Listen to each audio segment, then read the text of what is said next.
এই বনের দক্ষিণ দিকে কোনো কাঠি খুঁজে পাচ্ছি না, আবার নাকি বনের উত্তরে যাওয়াও যাবে না। বনের উত্তর দিকে কি আছে কে জানে, কিন্তু আজ কাঠ না পেলে আমি খাবো কি? আমার মেয়েটা যে কত আশা করে বসে আছে, আজ আমি ওর জন্য ইলিশ মাছ কিনে নিয়ে যেতে চেয়েছি, তাই আজ বনের উত্তরে যেতেই হবে, আর দেখতে হবে বনের উত্তরে কি আছে। কবুতর এই বলে বনের উত্তরে প্রবেশ করে, আর যেই না একটা গাছ কাটতে যায় অমনি কবুতর অদৃশ্য হয়ে যায়। অন্যদিকে মা, আজ বাবা এখনো ফিরেনি। আমি রোজ স্কুল থেকে ফিরে দেখি বাবা কাঠ নিয়ে ফিরে এসেছে, আর আজকে না এখনো ফিরে আসেনি। আমিও তো সেটাই ভাবছি রে মা, দুপুর গড়িয়ে এলো অথচ কবুতর আজ এখনো দুপুরের খাবার খেতে এলো না। আরে, এই অসময় আবার কে ফোন করলো? নিশ্চয়ই মা ফোন করেছে। হ্যালো। এ কি, ফোনটা হাত থেকে পড়ে গেল কেন? এ আবার কোনো অশুভ লক্ষণ নয় তো? এবার আমি কি করি? পেয়েছি, কাকুলি দিদির বাড়িতে গিয়ে বরং মাকে একটা ফোন করি। টনি যেই না কাকুলির বাড়িতে যাবে অমনি সেখানে কাকুলি আসে। হ্যাঁ মাসিমা, আমি এসেছি। এই নিন, টুনির সাথে কথা বলুন। এই টুনি, নে ধর, মাসিমা ফোন করেছে, তাড়াতাড়ি কথা বল, আমার বাড়িতে অনেক কাজ পড়ে আছে। হ্যালো মা, কোথায় তুমি? হ্যালো হ্যালো মা, শুনতে পাচ্ছো? হ্যালো হ্যালো না করে ফোনটার দিকে একবার তাকা, কল কেটে গেছে। আমার ফোনটা ভেঙে গেছে জানো দিদি, তাই আমি এক্ষুনি তোমার বাড়িতে যাচ্ছিলাম একটু কথা বলতে। একটু ফোন দাও না আবার মাকে, আজকে আমার মায়ের আসার কথা ছিল। উফ, তোর জন্য শান্তি করে একটু ফোনে রিলসও দেখতে পারি না রে টুনি। আমার ফোনে মাত্র 5 টাকা আছে, তাড়াতাড়ি কথা বলিস। আর হ্যাঁ, যত তাড়াতাড়ি পারিস একটা ফোন কিনে নে, রোজ রোজ কিন্তু আমি তোকে ফোন দিতে পারবো না, যত সব। এই নে, কল দিয়েছি, এখন কথা বল। হ্যালো মা, তুমি কেমন আছো? বললাম তো তোকে, ফোনে মাত্র 5 টাকা আছে, কেমন আছো ভালো আছো ওসব না বলে আসল কথাটা বল। বলছি দিদি, বলছি। হ্যাঁ মা, তুমি আজ আসবে তো? হ্যাঁ রে মা, আমি আসবো। তুই কিন্তু বাড়িতে থাকিস, কোথাও যাস না। আচ্ছা ঠিক আছে মা, কোথাও যাব না। আর শোনো মা, আসার সময় গাছের কয়েকটা পাকা কাঁঠাল নিয়ে এসো, সিদ্ধ করে খাবো। আর হ্যাঁ, বনের উত্তরের রাস্তা দিয়ে এসো না, বনের উত্তরে।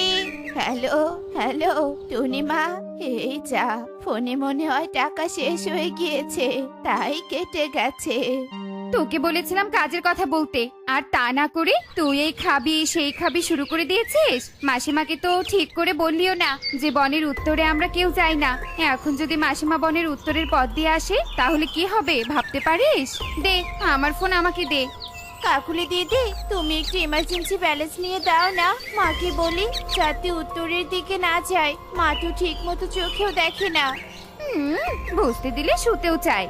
এই বলে কাকুলি টনির হাত থেকে ফোনটা কেড়ে নিয়ে সেখান থেকে চলে যায়, আর টনি তার মায়ের জন্য চিন্তা করতে থাকে। এদিকে মিনু বৃদ্ধা পুটলিতে করে পিঠা নিয়ে টনির বাড়ির উদ্দেশ্যে রওনা হয়, আর বনের উত্তরের পথ ধরে আসতেই একটা গাছের সাথে আঘাত পেয়ে বনের উত্তরের নিষিদ্ধ সীমান্তে পৌঁছে যায়, আর সাথে সাথে অদৃশ্য হয়ে যায়। এদিকে দেখতে দেখতে সন্ধে হয়ে এলে টনি মিনুর জন্য চিন্তা করতে থাকে।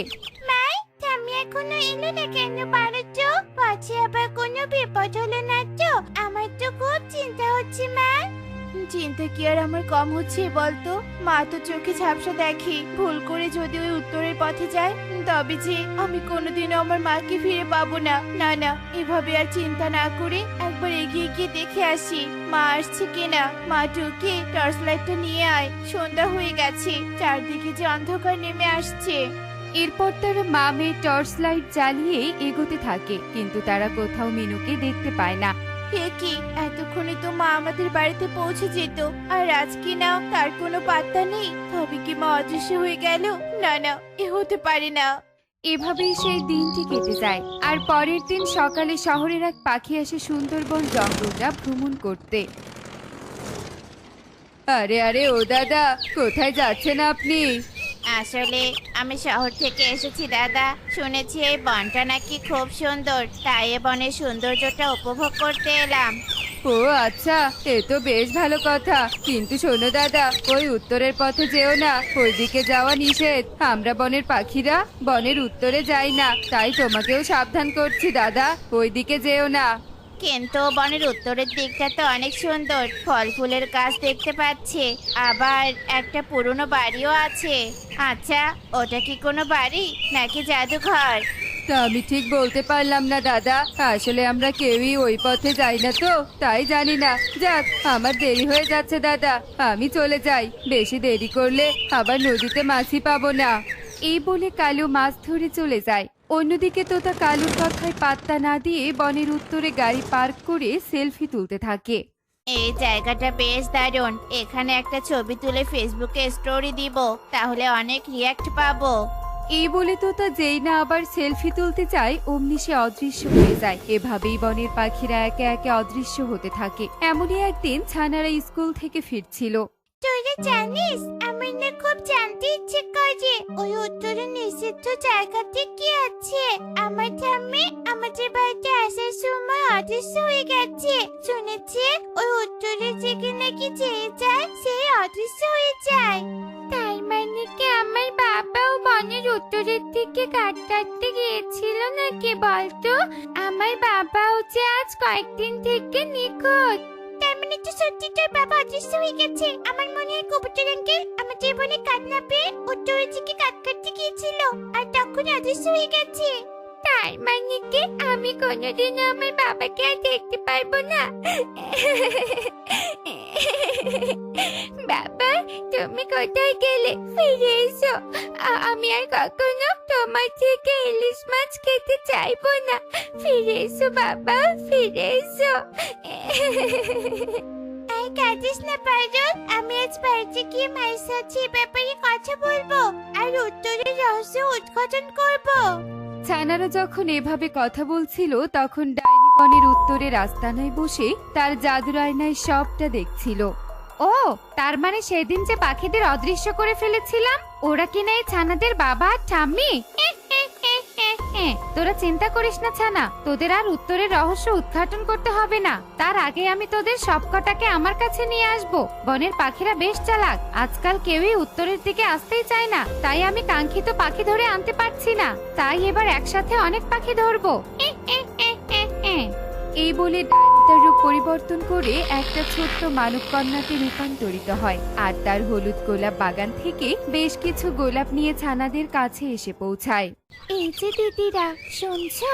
আমার মা বাড়িতে অসুস্থ হয়ে পড়ে আছে, তাই আমি বনে বনে ফুল বিক্রি করছি। তোমরা যদি আমার থেকে এই ফুলগুলো কিনে নাও তাহলে আমার খুব উপকার হতো। আহারে, তোমার তো তাহলে অনেক দুঃখ দিদি। এই চল আমরা ফুল কিনি। কি সুন্দর সুন্দর হলুদ গোলাপ। এই নাও দিদি, এই টাকাটা রাখো আর আমাকে একটা ফুল দাও। এরপর সবাই মেয়েটির থেকে হলুদ গোলাপ নেয় আর সাথে সাথে সবাই অদৃশ্য হয়ে ডাইনির আস্তানায় চলে আসে আর মেয়েটিও ছানাদের সামনে নিজের আসল রূপে ফিরে আসে। ওরে বাবা রে, এই তো দেখছি একটা তার মানে আমরা কিনা ডাইনির ফাঁদে পা দিয়েছিলাম। হাই হাই, এবার আমি কি হবে? আমি এখানে থাকতে চাই না। মা, কোথায় তুমি? আমাকে বাঁচাও। এভাবে দেখতে দেখতে সন্ধ্যা হয়ে এলে সুখী আর কাকলি ছানাদের খুঁজতে টুনির বাড়িতে আসে। কি বলছো কি তোমরা? ছানাদের খুঁজে পাচ্ছ না? আমার টুকিও তো স্কুল থেকে ফেরেনি। আমি ভেবেছি ও হয়তো পারুলকুর সাথে আছে। হায় হায়, ছানারা আবার কোথায় গেল? ওদের আবার কেউ কিডন্যাপ করে নিয়ে যায়নি তো? কদিন আগে কবুতর নিখোঁজ হলো, এখন আবার ছানারাও নিখোঁজ। আমার মনে হয় আমাদের একবার তান্ত্রিক বাবার কাছে যাওয়া উচিত, উনি নিশ্চয়ই আমাদের সাহায্য করবেন। সুখী দিদি ঠিকই বলেছে টুনি, চল আমরা তান্ত্রিক বাবার কাছে যাই, আমার মনটা কেমন ডাকছে। এরপর তারা সবাই তান্ত্রিকের কাছে যায় আর সব কথা তান্ত্রিক বাবাকে খুলে বললে তান্ত্রিক ধ্যান করে সবটা জানতে পারে। সর্বনাশ হয়েছে বাছা, বনের উত্তরের নিষিদ্ধ স্থানে যাওয়ায় বনের বেশ কিছু পাখি ডাইনির হাতে বন্দি আছে। আর আজ ছানার স্কুল থেকে ফেরার পথে ডাইনি ছদ্মবেশে ছানাদের কাছে হলুদ গোলাপ নিয়ে আসে। ওই হলুদ গোলাপ ডাইনির বাগানের জাদুই গোলাপ, যা সাধারণ পাখিরা স্পর্শ করলেই ডাইনির ডাঁড়ায় পৌঁছে যাবে। তোদের ছানারাও ওই গোলাপে স্পর্শ করেই ডাইনির আস্তানায় পৌঁছেছে। এসব আপনি কি বলছেন বাবা? এখন আমি কি করব বলুন তো? কি করে বনের ছানারা আর পাখিদের মুক্ত করব আমি? তা বলা তো বেশ কঠিন বাছা। যারা ওই আস্তানায় বন্দি আছে তারাই জানবে ওই ডাইনি ভস্ম করার উপায়। তবে আমি তোদের শরীরে মন্ত্রভূত জল ছিটিয়ে দিচ্ছি। তোরা এখন উত্তরের বনে প্রবেশ করলেও নিরাপদ থাকবি, আর ডাইনিও তোদের কোনো ক্ষতি করতে পারবে না। এরপর তান্ত্রিক পাখিদের শরীরে মন্ত্রপুত জল ছিটিয়ে দিলে পাখিরা উত্তরের নিষিদ্ধ স্থানে চলে আসে আর ছানাদের বন্দিরত অবস্থায় দেখতে পায়। আমি এখানে, আমাদেরকে মুক্ত করো মা। আর একটু ধৈর্য ধর ছানারা, আমরা তোদের মুক্ত করতে এসেছি। এবার তোরা বলতো কি করে ওই ডাইনিকে ভৎস করব। আমি বলছি মাসি, ওই যে ঝোপের আড়িয়ে যে কুয়োর ঘরটা দেখছো, সেখানে ডাইনির প্রাণভ্রমরা একটা বড় হলুদ গোলাপের ভেতরে আছে। সেই হলুদ গোলাপটা শনাক্ত করে চিনতে পারলে ডাইনি ভস্ম হবে। এরপর টুনি কুড়ে ঘরের কাছে পৌঁছাতেই ডাইনি সেখানে চলে আসে আর টুনি ডাইনির চোখ ফাঁকি দিয়ে কুড়ে ঘরে প্রবেশ করতেই দেখে 3টি গোলাপ গাছে হলুদ গোলাপ ধরে আছে। টুনি সেখান থেকে সবচেয়ে বড় গোলাপটা ছিঁড়তেই ডাইনি ভস্ম হয়ে যায় আর সব পাখিরা মুক্ত হয়ে যায়। আজ থেকে আমাদের বন ডাইনি মুক্ত হলো। এখন থেকে আমরা পুরো বন ঘুরতে পারবো, আর কোনো ভয় নেই। এভাবেই টুনিদের বন ডাইনি মুক্ত হয় আর পাখিরা সুখে শান্তিতে বসবাস করতে থাকে। তো বন্ধুরা, দেখলে তো কার জীবনে কখন বিপদ নেমে আসে তা বলা যায় না। তাই আমাদের সবার সাথে সুসম্পর্ক রাখা উচিত, তবে আমরা বিপদে অন্যকে পাশে পাবো। এমনই সব মজার মজার শিক্ষণীয় টুনি পাখির গল্প দেখতে আমাদের সাথেই থেকো। আর গল্পটি কেমন হয়েছে তা কমেন্টে জানাতে ভুলো না কিন্তু। Bye bye.